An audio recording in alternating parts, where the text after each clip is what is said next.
Welcome everyone to the Treasurers 101 January Jumpstart. I think many of you were with us for the August Academy. Welcome back if so. If you were not, welcome to this one. It seems like these things are going to be ongoing. So it's kind of a fun chance for us all to get together and share information and ask questions and stuff. So I'm really glad you're here.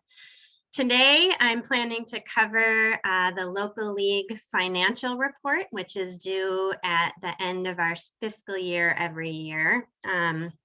So it's reporting on your March 31st. This year, it'll be 2022 finances, and the year previous to that, and it will be due at the end of April. We're also going to be going over some just basics of your Pmp billings, and then we'll have a PayPal update. We had a little bit of a PayPal discussion at the August Academy Treasurers meeting, so I'm just going to bring some information back from that. And then we'll have a chance at the end of this if anyone has any suggestions of what we'd like to cover in future treasurer meetings, that would be great. We're taking suggestions on either things that you feel like your league is doing really well that you'd like to share with others, or things that information you'd like to see that you haven't gotten that I could bring. My name is Bridgit Jordan. I think most of you know me and have had some interaction with me. I am the accounting manager at the state office. So this is our first January Jumpstart. And so these meetings, again, are set up as training programs for local league leaders, and also a chance for you to network with other people who are in similar roles to you. So with that, I'm going to dive right into the local league financial report, unless anybody has any burning things that they need to bring up before I jump into that. Now's your chance. You can either unmute yourself or put it into the chat.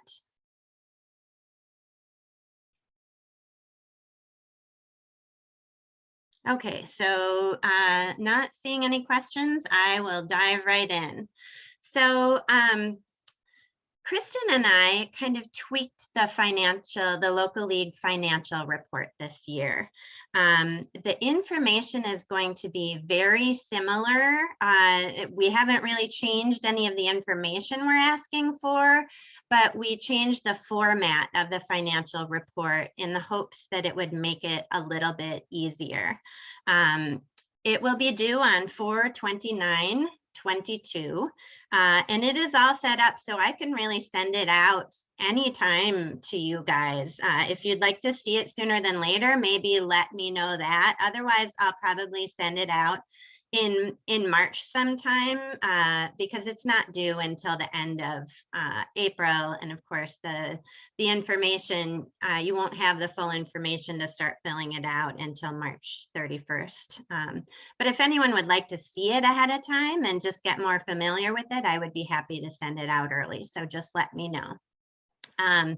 It has been updated to a 4-tab document. As soon as I get through this, this particular slide, I will bring that document up and we'll take a look at it. Some sections have been set to auto-tabulate to reduce errors in bringing numbers from one page over to another page, and stuff like that. So hopefully that will also make.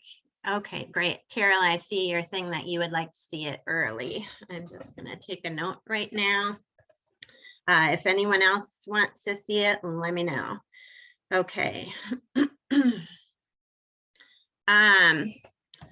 Okay, and please let me know how it goes with this new report. Your feedback helps us try and make this report easier for you guys to use in the future. So if you're not finding it easy to use, let us know that. We want to know in the hope that we can improve it in the future. So without further ado, I will bring that up. All right, can everybody see this? Is everybody seeing the local league financial report? Okay, I'm getting nods, so good.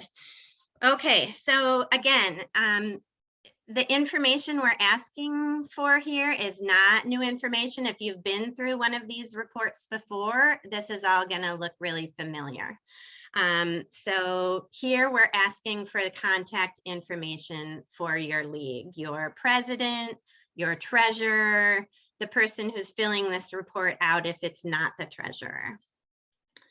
And then lower on in the page, it's the reporting year board members. So that was fiscal year 22, the year ending March 31st, 22. We ask you to list those board members out. If you've got more than one person, say in your vice president role, you can put 2 names on the line, or more than, if you have co-presidents, go ahead and put both on those lines. And then we also ask for the next fiscal year, so fiscal year 23 board members, if you know them. That's also really helpful. So that's the first tab right there, pretty basic. Does anybody have any questions on this particular tab?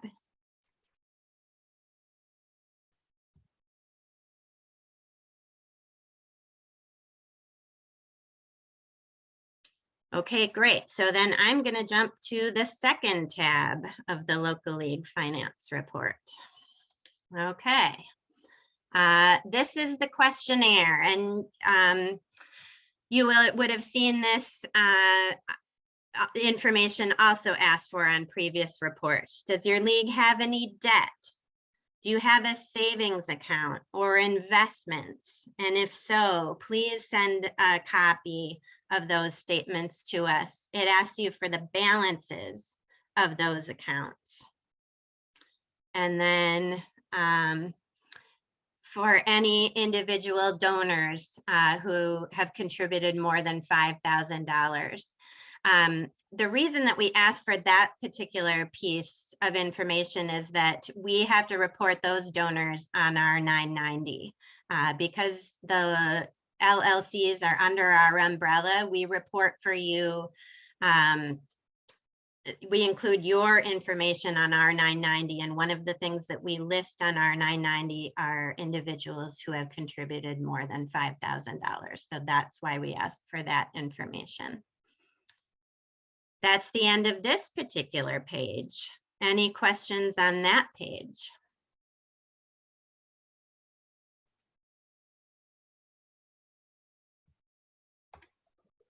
Bridget?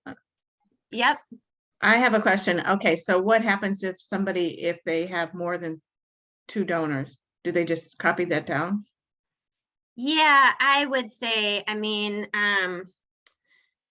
if you do have more than 2 donors with $5,000, I think you can just, I think there's room on this form, maybe. Okay. I think you can insert more lines there if you need to.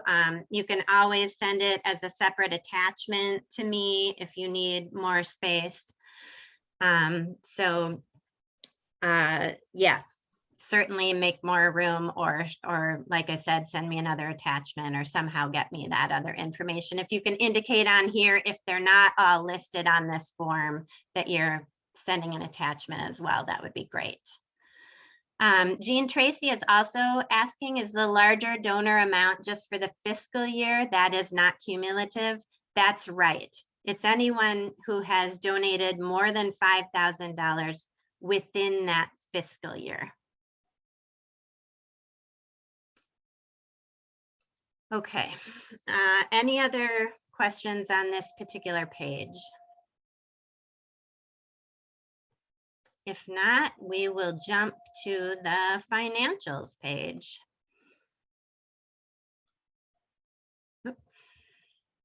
Maybe, there we go. Okay, now here's where we get to the nitty gritty of everything, listing your revenues and your expenses on this page. So all the dues you've collected are going to go on this first line here. All of your donations are going to go on the next line.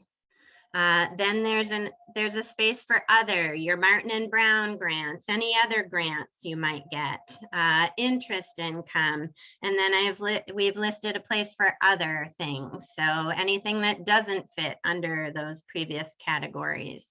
And then we've also included a spot for if you've transferred money from either your investments or your savings.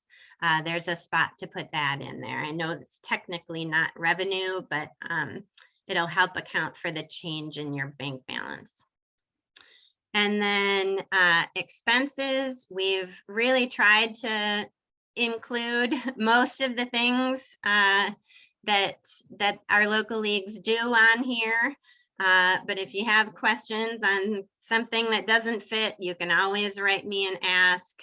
We've again included another spot for other things. If it doesn't fit anywhere else, you can always put it under other and let me know what it is, and then I can move it between categories if I need to. So hopefully this is pretty clear, but if not, we're happy to help clarify. Okay, I've got a question here in the chat. If dues were paid by PayPal, do we just report our net? That is total minus PayPal fees. I mean, if we were getting into the nitty gritty of, doing accounting down to the penny, then technically you would report your donations, your total of your donations without the fees as contributions, and then you would list your PayPal fees under expenses. I realize that that's not always possible if you can't, sometimes you can't access the donor site, so you can't know exactly how much the fees are. I mean, in a perfect world, you would account for the complete donation and the complete fees, but I also understand that we are not working within a perfect world at all times. Any other questions? And do you want me to leave these up a little bit longer? I have a question. Yeah. During the course of the year, I believe PayPal changed the amount of money that they are keeping out of what our members pay in dues. So that makes it difficult to ascertain exactly what those fees are. Yep. Is it possible to get a report out of PayPal? I'm not super familiar with PayPal. Is it possible to get a report that tells you on each transaction how much they're taking in fees, or is that tricky? I think it's probably possible. I've not really looked into that. But yeah, I mean, I would say if you have the resources and, time and otherwise to be able to do that, I would look into it, because that would be the most accurate way to record that. But again, we're not all, always working in a perfect world. So I understand that. I got a question then. Under the partner other organization dues, does that include the IMO, I can't remember all my letters now, but again, the Upper Mississippi River thing, yes. Okay. Yep, that would be included there. Okay, Marty's asking, in what category would the cost of a website for a local league? Well, let's see. I would probably put that under other and probably under IT expenses. that's probably where I would stick it, or you could list it under other and put website costs.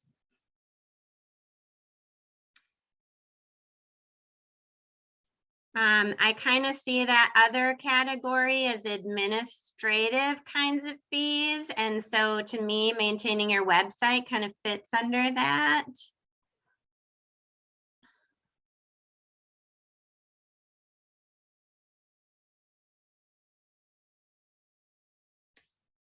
Let's see. Okay, yep, Sana says they put website under IT expense. Thanks, Sana.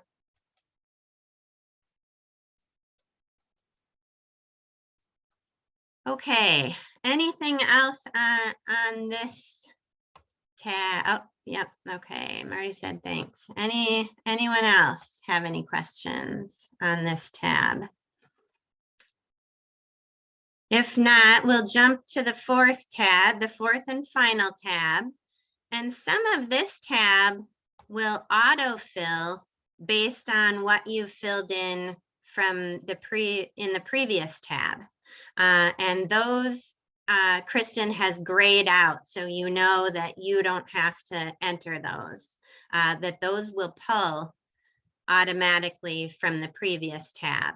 So basically what this tab is doing is making sure that what you have recorded on that financials tab is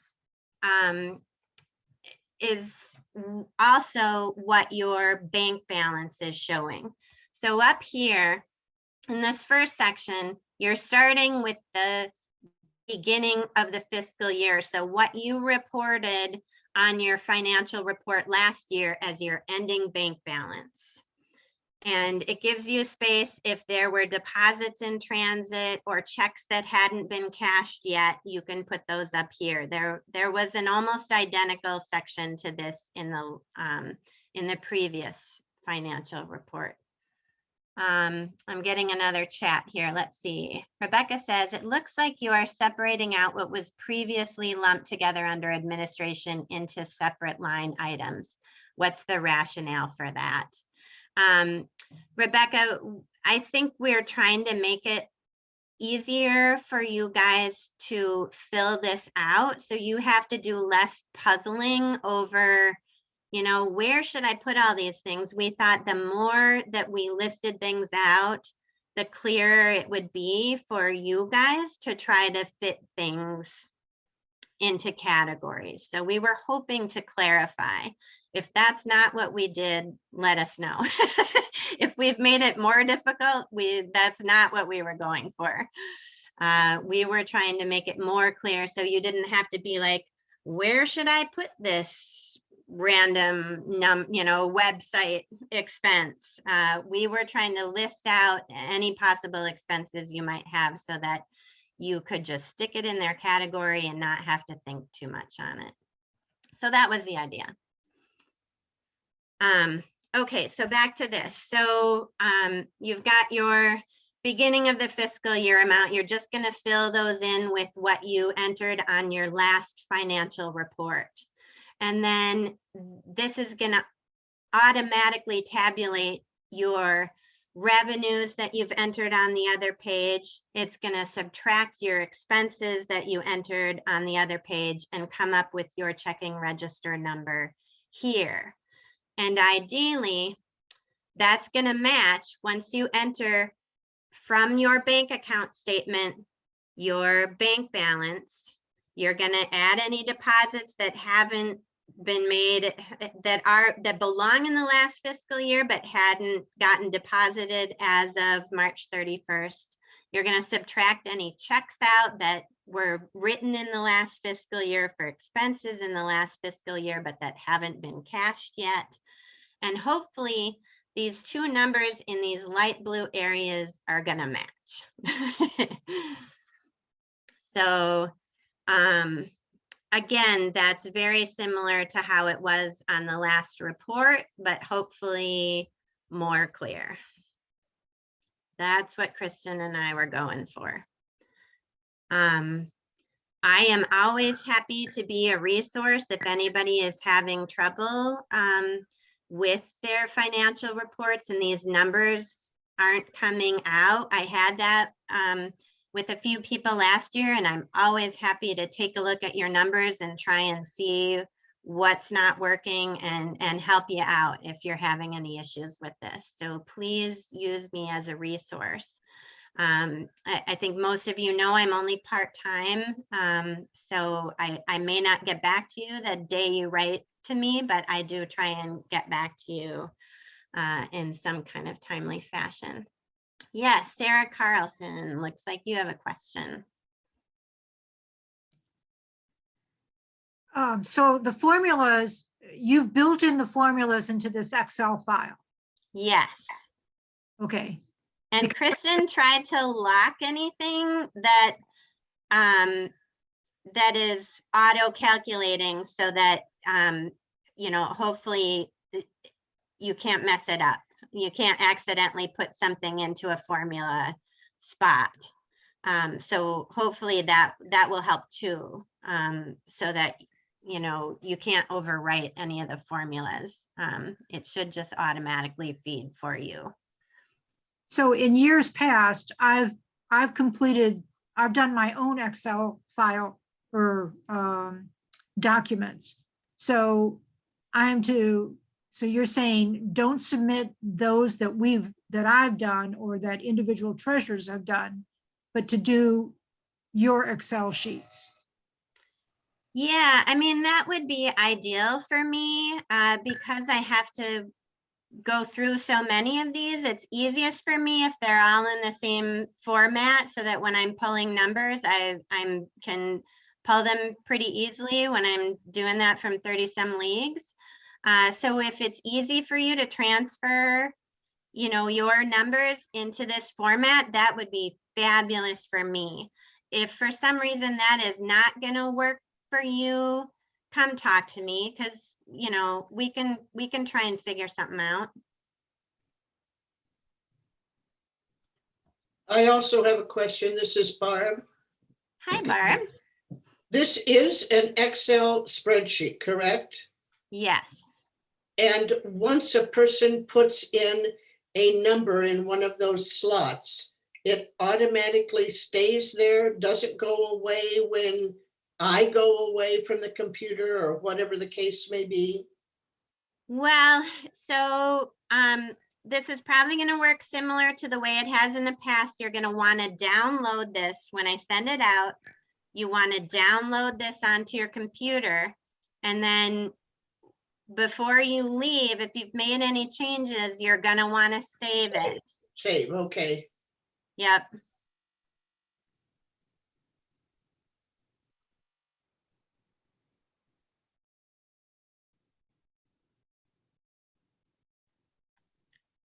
Any other? Yeah, Marty. So after you've saved it, then you send it, or the treasurer will send it then to you? Right. Okay. Exactly. Once it's, yep, once you've got it where you want it to be and your president has either digitally or for real signed it, then you send it back to me. Okay. Yep.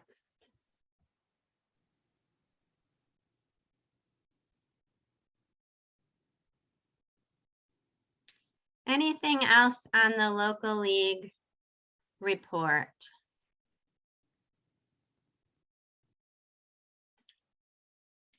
All right. So right now I have Carol signed up to get this early. You can always send me an email at any point and let me know if you haven't told me yet, but you end up wanting this early. Just let me know. I'm happy to send it out. If it's going to make anything I can do to make this process easier for you, I would love to be able to do. So Marty, do you have another question? I'm sorry, I had one question. Yeah. Our league has, I mean, when we go before city council, I've never considered that direct lobbying. It's just driving over to City Hall and presenting at the city council meeting. So are there leagues that do direct lobbying, or? I have seen very little activity in that account. So I haven't seen much in my time here. Okay. Thank you. Mhm.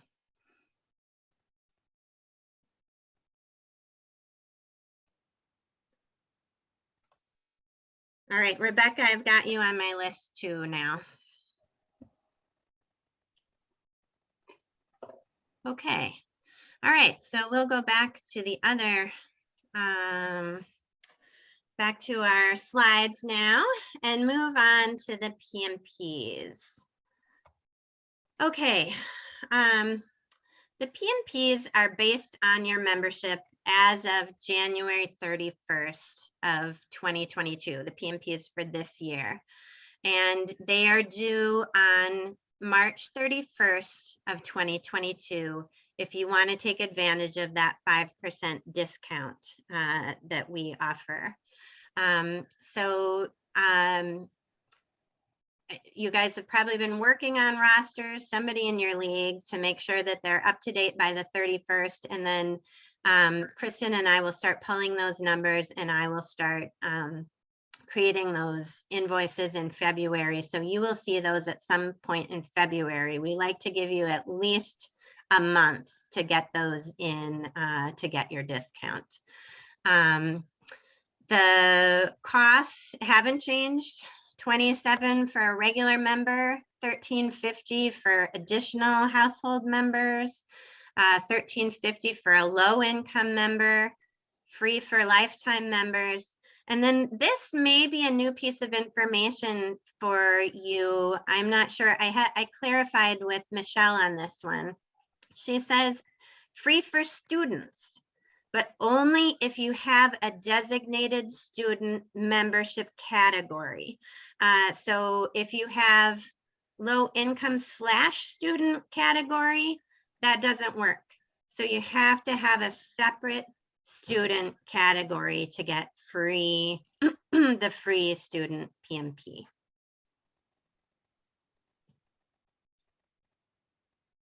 Any questions on that?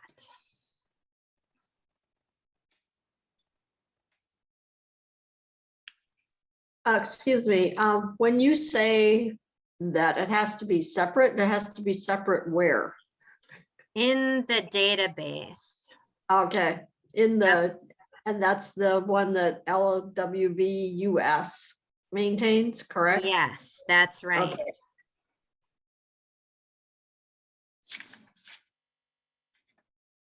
Well, then I have a question, because Yeah. I do have 2 lifetime members. I never saw any place where I could indicate that they were lifetime members. Okay, I am not going to be a great person to talk to about the database, but I would go to Kristen Smith with that question. But also your person, the person that enters the data as of January 31st would actually do that for you. They Well, would, I am the person that. hey, But there's, do any of the rest of you know anything about the national database? I mean, I keep it up and it's correct, but it doesn't ever say these are free members. Marty says lifetime membership on the LWVUS roster is there. Where?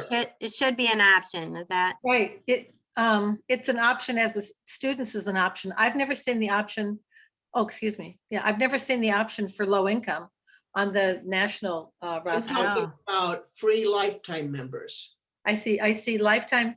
Well, it says lifetime member. I don't know that it says free, but it's in the bylaws that it's free. And Well, I know that, but where on the database does it show that? I never. when you enter the member, it'll be Yes. primary. There's Yes. primary, there's additional, there's lifetime, and there's student. Oh, when you enter the member. Yeah.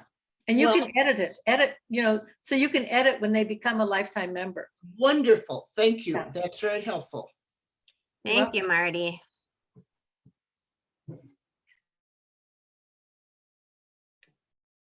Okay, Bridget, see. I've raised my hand. Oh, yes, sorry, Sarah, yes. So I've never heard of low income member. I'm not the person that takes care of our roster. But my gosh, I've been a member of LWV for, let's just say, a few years. And I don't know where low income member category that this is brand new to me. So where did that? And I don't know that all the leagues have that category, Susan. Yeah, can you answer? Yeah, I mean, your league may decide not to put free low income members in because some of them don't pay anything. Some of them may have to put in, more than that, but it's sort of a low income member. It's a discount that the Minnesota League is giving you if you have a low income member. Okay, so then my question is, who determines low income? Is that based on area median income? Or no, it's based on how your league defines it. It's So an there's individual league thing. Yeah, individual league. So no definition is provided, no parameters are established by the league. No, not Minnesota. Yeah, we just have people self-select. If they feel they're low income, that's what they choose. And that's who we go with. We don't question anybody. Right.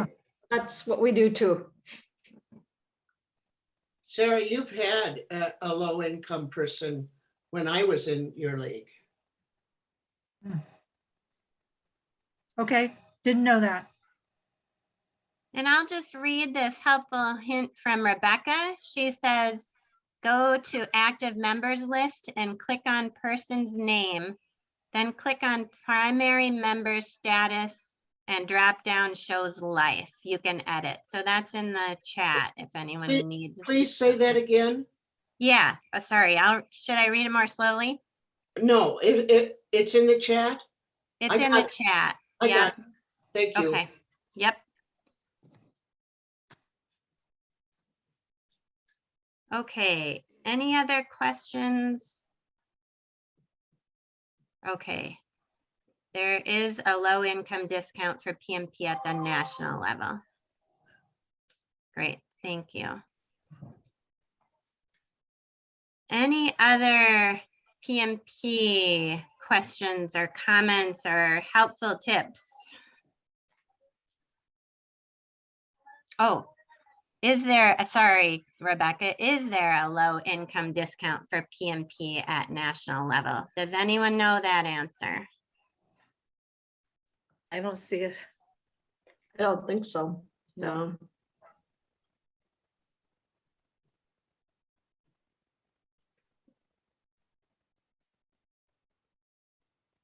Okay.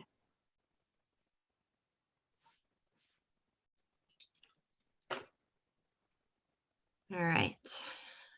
I can bring back that answer. I don't know it now. I'm guessing if people here don't know it, then it's not, but. We had another question from Sharon. Oh yeah, thank you. I'm not the person in my local league who keeps the roster. Our membership committee members do that, but I would like to know how to access the member roster that you're mentioning, the database. That's going to be again a question for Kristen. She handles the databases, and I think is creating maybe mini databases. Are people having that with their leagues where they have a separate mini database just with their league? Anyone have experience? My understanding of the LWVUS database is that it's secure and probably only 1 or 2 people are allowed to access it from your league. Okay. That's that makes sense. And you have to have a password and all of that. Okay. So this is something that my membership committee chair who keeps the roster either does have or should have. Is that correct? Yeah, that's right. Okay. All right. Thanks. That answers my question. Thanks very much. Yep. Anything else before we move along? Oh, all right. National database roster managers designated by the local league can have 3 roster managers at the national level. Great. Thank you. Okay. So I'm going to move on to the next slide, the PayPal stuff. Okay. So if local leagues are looking for a way to accept donations and memberships online, PayPal may be a good option. Many leagues already have accounts. There are other options like Give to the Max, but the fees, certainly with Give to the Max, are more expensive. Our advice when setting up a PayPal account is to keep it simple. PayPal accepts payments like for membership and donations. And then when you set up your PayPal account, you can make sure that members and donors are asked if they want to cover the fees of the transaction. So that's a great way to keep PayPal fees down. And then Michelle started looking into another branch of PayPal called PayPal Giving Fund for Charities. The fees are about 1 percentage point lower than the fees for the regular PayPal account. There would be lots of logistics. Michelle was hitting some roadblocks as she was looking into this, involved in researching this further to see if this would be a good fit for LWV. If anyone in this meeting is passionate about moving ahead with this option and wants to work with Michelle to look into this further, please reach out to her.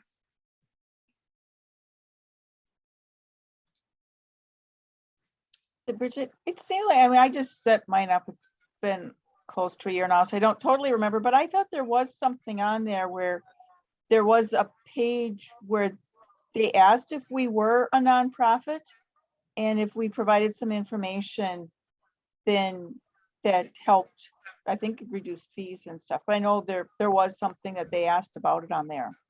Okay, great. And you don't remember if that was the PayPal Giving Fund or not?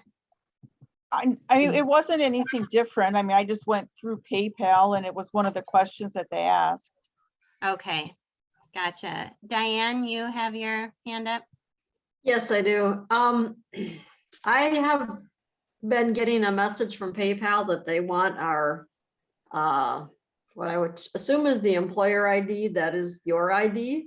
Yep. And they are not accepting it. And Oh, and I don't know why. And I have tried messaging them and gotten no response. And I don't think I have a phone number for them that gets me anywhere. So to be honest, I've been kind of just ignoring it, but because I can't solve it. So if anybody's got any recommendations, I'm all ears.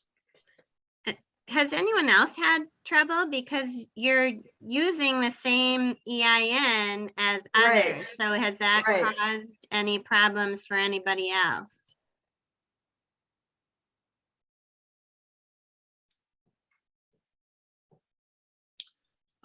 This is Carol. I did get one, but I put the EIN number in and it seemed to go away. So I haven't heard back from them.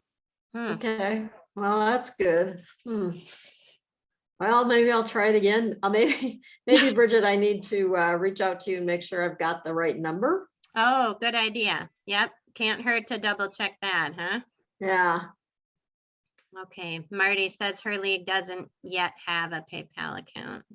And we also went through the nonprofit business with them when we set ours up, but we ran into problems and had to go to a PayPal account that does not allow us to ask people to pay their fee. That seemed to be the only way that interacted well with our website for some reason. I don't know. But when I was working on it with the person who previously was in your organization and isn't anymore, that's what we ended up having to do. And it Sure. took a lot of doing to get it set up. I wonder if it would be worth revisiting. If it was before me, then that's been several years. I wonder if maybe it would be easier to switch that up again and add that, pay for fees. Yeah. I mean, if you're contacting them anyway to correct the EIN. Yeah, Ginny? So I was gonna say, I know like when we set up our PayPal account, we were doing it at the same time that we were doing the data bank. And so I know, I was working with Grace Riley, and she Yeah. kind of worked with me, and I think she actually did some of the stuff with PayPal that, it was like, I think we had to be on a call at the same time because there was some interaction that had to happen. And Right. yeah, and what we do to ask for fees is we just actually have, on the page where they can join, there's like a donate, and we put a little suggestion, if you would donate $3, that would cover our fees. So it's not Okay. on PayPal, it's on our page, and that's what covers it. Okay, yeah, I went through a similar, but that's a good suggestion because we went through that whole process and tried mightily with Grace to make it work. And it looked like it was gonna work and then it didn't. So anyway, that's a great workaround. Thanks. And Marty's asking, does our league have to become a 501c3 before we can get a PayPal account for nonprofits? Yes. I don't know that answer off the top of my head, but I'm guessing yes. Yes. Yeah. Mhm.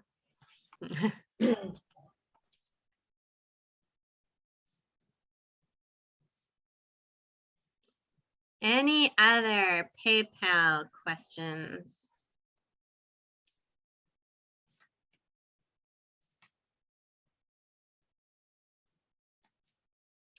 Great. Okay. So then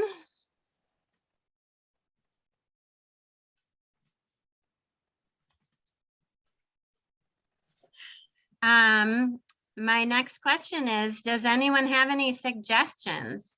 What subjects would you like to see covered at a future January Jumpstart or August Academy?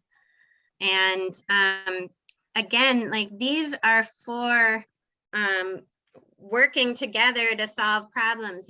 I'm not a local league treasurer, so I am not necessarily an expert on these things, but you guys are. So if there's something that you feel like your league does really well that you'd like to share with other leagues, this would be a way to do that. So let me know about any suggestions for things that you'd like to see covered in future meetings with other treasurers. And if you have something great to share, I would love to see that too.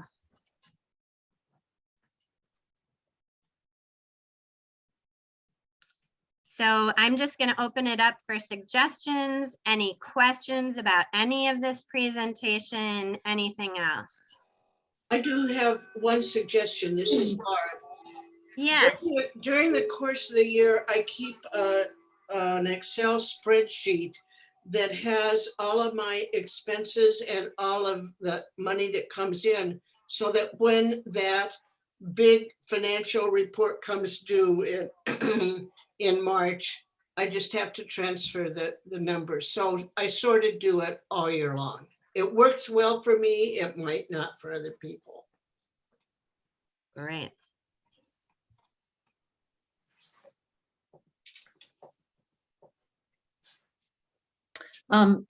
This has been brought up by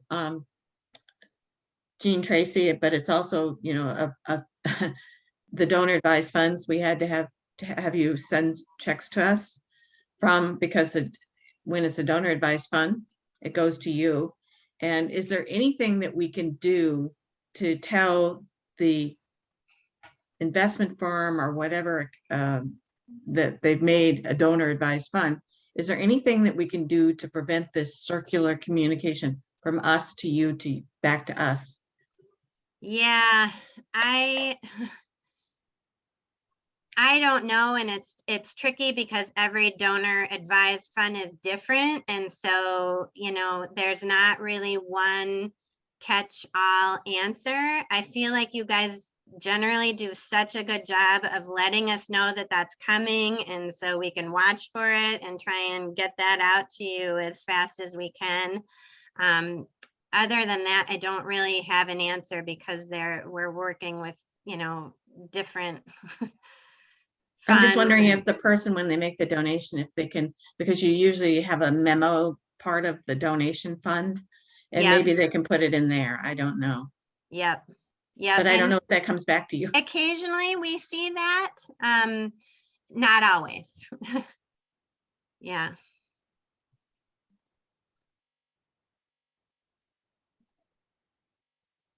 Great. Anything else from anybody? What's your contact information, Bridget? Yes. The best way to reach me is by email because like I said, I'm only in the office, you know, 10 hours a week or so. So you're sure to catch me when I'm in if you email me. So it's bjordan, BJORDAN at lwvmn.org.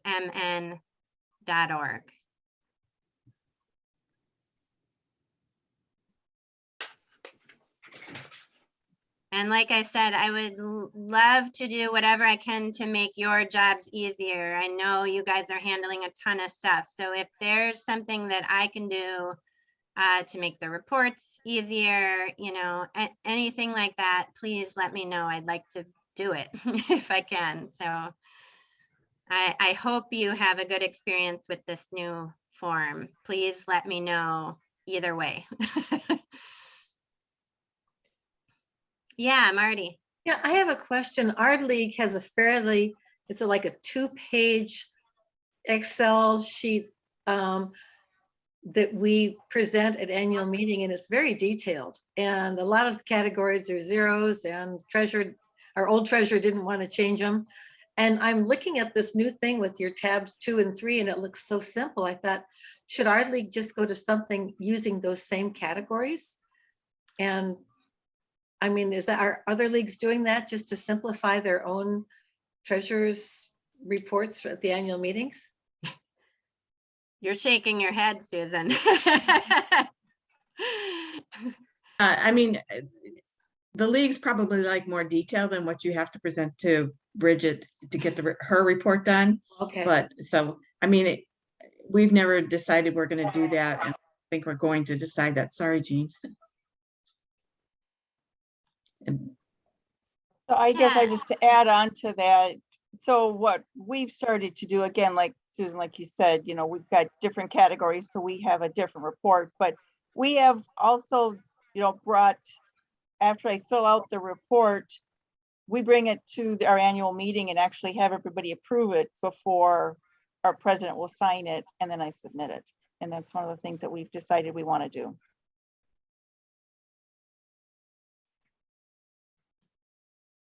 And you can be really smart about it, like where you can have categories going to a summary. You can do your report each month, and then you can do, to get prepared for Bridget, you can do a summary.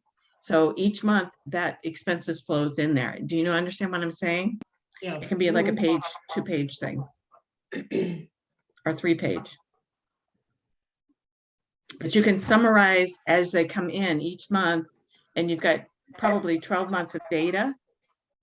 And you say which accounts go where on the next line. You know, the summary of all of your local leagues, you might want to say, you know, local league dues go here and here and here, and you can fill it out that way. It's a matter of knowing Excel well enough to do that. Or not really that much. Judith, did you have a question?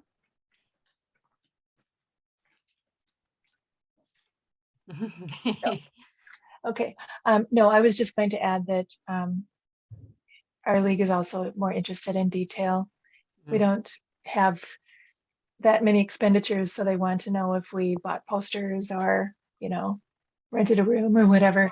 So our report really compresses to go into your report, but that seems to work fine. Great.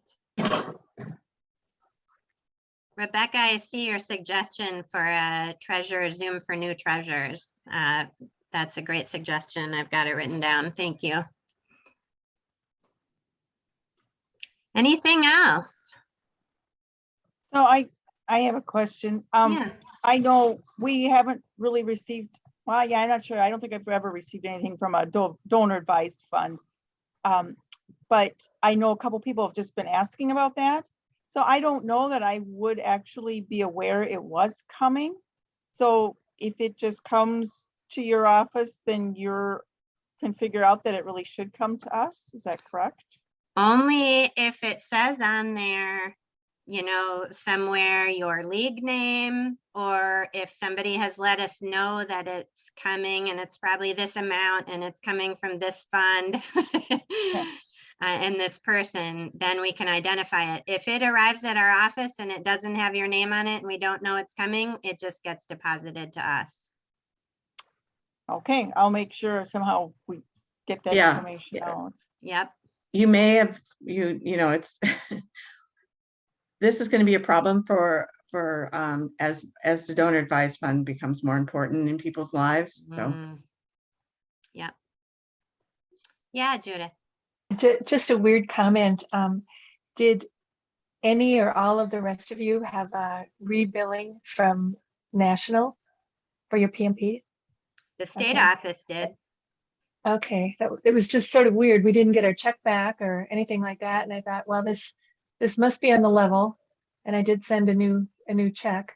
And I did stop payment on the other one, but anyway. Yep. That's all. It's kind of an interesting event. Yeah. Yeah. Without returning, without returning the old check, especially. Yeah. All right. Oh, yeah, Marty. Is a donor advised fund the same thing as, because we have a member who, once we're becoming a 501c3, she said she wanted to send money from her required minimum distributions that she can donate to a league, to a state league and to local, and then it reduces her income tax or something. So is that what you're talking about, Susan, that donor advised thing? Okay. And you actually will get advice when you get that check. It goes into your own local league's bank account directly. Okay.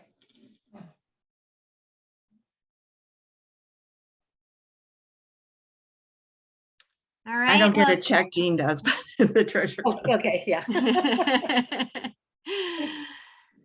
Well, thank you everybody for coming. Thank you for being so generous, sharing your expertise with all the other treasurers. That's got to be one of the best things about having these meetings, huh? Yeah, so we'll see you at the next one, and always feel free to reach out if you think of any suggestions for future ones, and of course, if you have any questions. So thank you. Thank you so much.